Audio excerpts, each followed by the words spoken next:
Hi, Sean Bosch here with Creative Kids. Just to follow up to some of the questions I've been getting asked about the package that we sent out requesting criminal record checks. So in this video, I'm just going to talk a little bit about why we're asking for the record checks, a bit of a timeline, and some examples, essentially, as to how to fill out the declaration.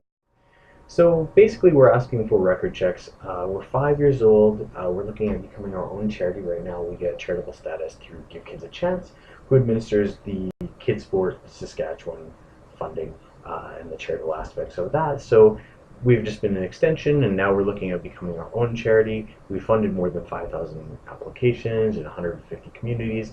So we just want to make sure that we're continuing to provide positive experiences for children, safe, positive experiences for children. Note that there has not been any incident to prompt this inquiry. It's just as we mature, so do our practices, essentially. So basically the timeline, we're looking to essentially grandfather in anybody who's a current service provider. So as long as you send us the declaration and any record checks required by January 31st, we'll make sure that we cover the cost of that to sort of ease the process of sort of transitioning into this new era of risk management a little bit. So also, if you have really specific questions about record checks, maybe some specific examples, an incident on a record check does not mean that a service provider is no longer able to receive Creative Kids funding. It depends on a lot of factors, including the nature of the crime and the frequency and when it happened, things like that. So if you have something that's really specific and you want to stay anonymous in the question, if you go to answer.me/creativekids, that's ansr.me/creativekids, there's this completely anonymous email box that you can type in. So you can type your question in, provide us your email address, and the question will be sent to me and I can answer it. But what happens is your email is completely blocked from me. It's a third-party system that arranges it, so I never know whose question has come to me. So totally anonymous, but you do need to include your email address in order for us to respond. That's how the system, the Corpel box there, is able to send you a response. So again, answer.me/creativekids if you have something where you don't want to be identified necessarily right off the hop. So in the mail out, we sent out a declaration, and I'm just going to talk about that a little bit. That's mostly what I'll talk about.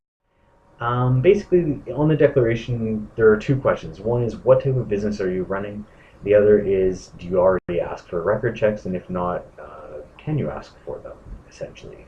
So what I tried to do is sort of recreate the cultural and artistic sector, breaking it down into the most common structures within within our environment. So typically there might be a solo instructor. There could be a studio, like a dance studio, who has an artistic director or somebody who's in charge of sort of the vision and also of the organization and also instructs kids. It might be a group, maybe a nonprofit that's administering the program, or a program that has an administrator who does not teach the kids, but handles the day-to-day operations and maybe facilitates the lessons and things like that. And then there are sort of nonprofits or businesses that offer not necessarily weekly lessons, but maybe a week-long camp in the summer, things like that. So I'll cover each of those in turn. So solo instructor, generally no employees. Basically, this is somebody teaching generally music out of their home, or it might be somebody who rents a community hall and does, say, group lessons or something like that. So the key is on the declaration form, you can jump right in here and basically, just going to grab the highlighter. So it's either one of the first two in part one that you're filling out. Either you are not incorporated as a business, or the second box is that you are incorporated as a business. But either way, you are the only employee of that business, or you're the only instructor attached to the program that you're running, essentially. On the back side, so just check at the very bottom, there's a box that just says, I am the sole instructor. The organization does not employ any additional paid or volunteer staff. So that means, okay, now we know that it's just you that we're looking for the record check from. So if you're a sole instructor, you send in the declaration checked out the way we just talked about, and your personal record check with the vulnerable sector check on it, at most 45 days old. Send that in to us by January 31st, and we will, and send in your receipt too if you had a cost for the record check, and we'll reimburse you the cost of the record check. No problems there.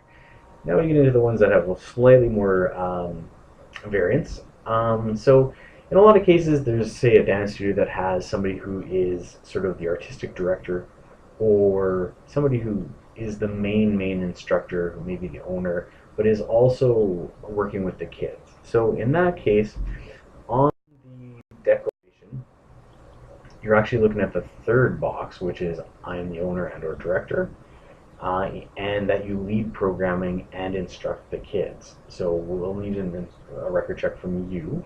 And then on the back, it goes into more of how your studio operates. So I'm just going to talk about the last four boxes first. The very last one is for solo instructors, so you wouldn't check that one off. But just check off all of that apply. So the last three, there's one about instructors who are 17 or younger. If you do have them, check off the box, but we don't need record checks from them, largely because the Young Offenders Act makes it so that there are no records for people of that age. The next box, if you have assistant instructors, these are people who are generally working with another instructor, or if they're working somewhat alone, there's people sort of in the vicinity at all times.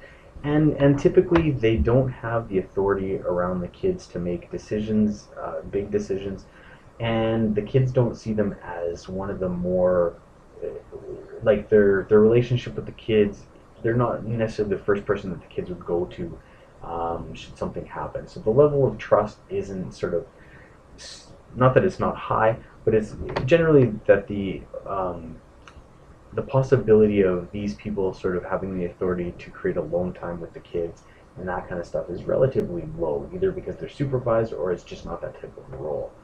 And so if that's the case, you can check off the box saying that you have hired them in your studio or they volunteer your studio, but Creative Kids does not need a record check from those individuals. And then the third box on this list here, or sorry, the last box here, is that you have other staff who are employed. Now these could be, say, bookkeepers or people that handle registration, or it could be somebody who comes in and cleans the studio. Again, the possibility for them to sort of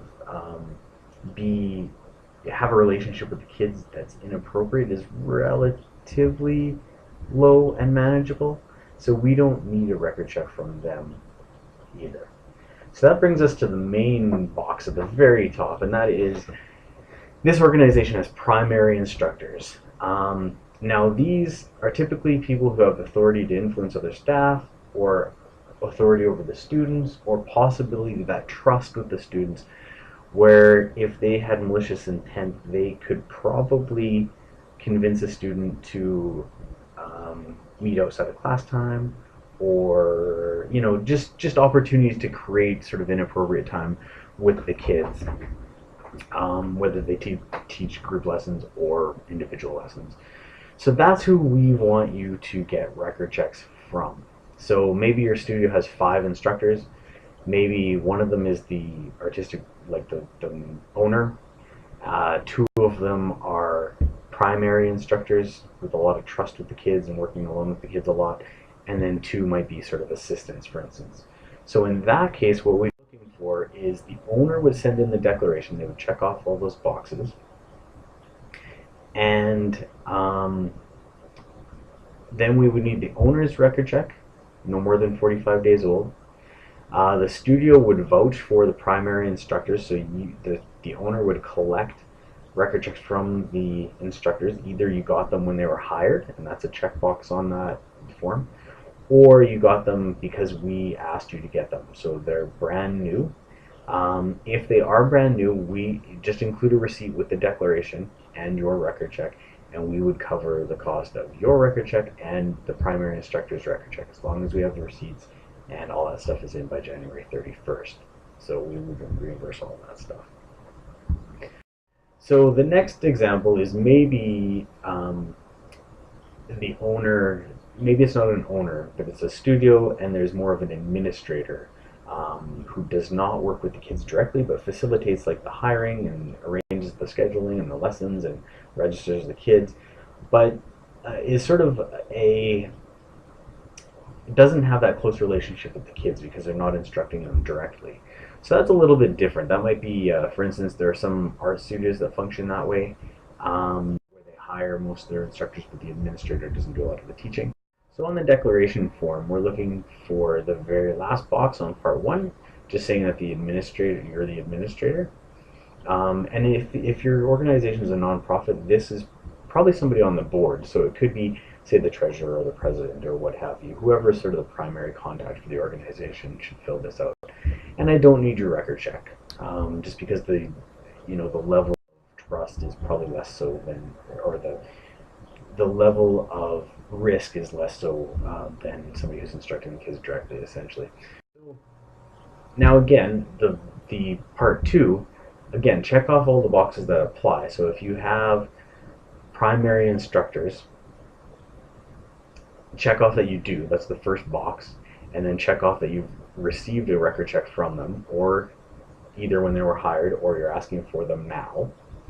And that you'll continue to do so. That's the third and then any of the other ones that apply. So at the end of the day, the administrator sends in the declaration, and the primary instructors have given the administrator or shown the administrator their record checks, either when they were hired or if you've never asked for them, then right now. And we will cover the cost of so the studio basically vouches for the record checks that came in from the primary instructors. So we don't need to see them. They don't need to be sent to Creative Kids. But if you send us the receipts for them with the declaration, we will cover the cost of the primary instructors if they're brand new. So that's for that scenario. And then we have some, businesses or nonprofits that don't do, say, ongoing weekly instruction, but do have, say, maybe a week-long camp in the summer or spring break activities or something like that. So typically you might hire staff or volunteers, for instance, for that period, and you may have an activity coordinator or a program coordinator as well as an administrator. So in that case, on the declaration form, it's probably the administrator who's going to send in the form. So you just check off the administrator box at the bottom, and on the back, you would just check off whichever of these apply. If you have assistant, like maybe there's a program coordinator and an assistant instructor, that's fine. Just check off. The program coordinator is essentially considered, if they're instructing, the primary instructor. So check off the first box for primary instructor if you have one. Then check off that you've got the record check from that program coordinator or primary instructor, either when they were hired. And again, so then in that case, the administrator would send in the declaration again, just explaining the scenario. The administrator vouches for the fact that they got a record check from the program coordinator if they're leading and instructing the activities, or from the primary instructors if obviously they're the ones leading the activity and working with the kids. And so send in the receipts for whatever combination that looks like to us with the declaration, and we would reimburse the cost of the program coordinator if you need one for that person because they're instructing, or the cost of the primary instructors. Now, in some cases, these might be volunteer positions, so there might not be a cost involved, but we still want to know that you're getting those record checks. Now, if you're doing, say, summer activity, the deadline for reimbursement is January 31st. So if you haven't hired people for the summer, then we're not able to reimburse, for instance. But if you do have sort of a program coordinator who's with you throughout the year that you know will be doing a large amount of the instruction and be sort of the trustworthy contact for the kids, and you get that person's record check specifically for Creative Kids right now, sort of before January 31st, we would cover that one. But any hires in the summer, for instance, we won't be able to help you with. And so with that, that's how we're sort of suggesting we grandfather everybody into the process. And so I hope that answered some questions. again, send me an email or give us a call, or also the anonymous box at answer.me/creativekids. Those are all great ways to get a hold of me. So some of these, I think that most of the people that we're working with will fit into one of these categories, but if not, definitely drop me a line and we can talk this through a little bit more. All right, thanks.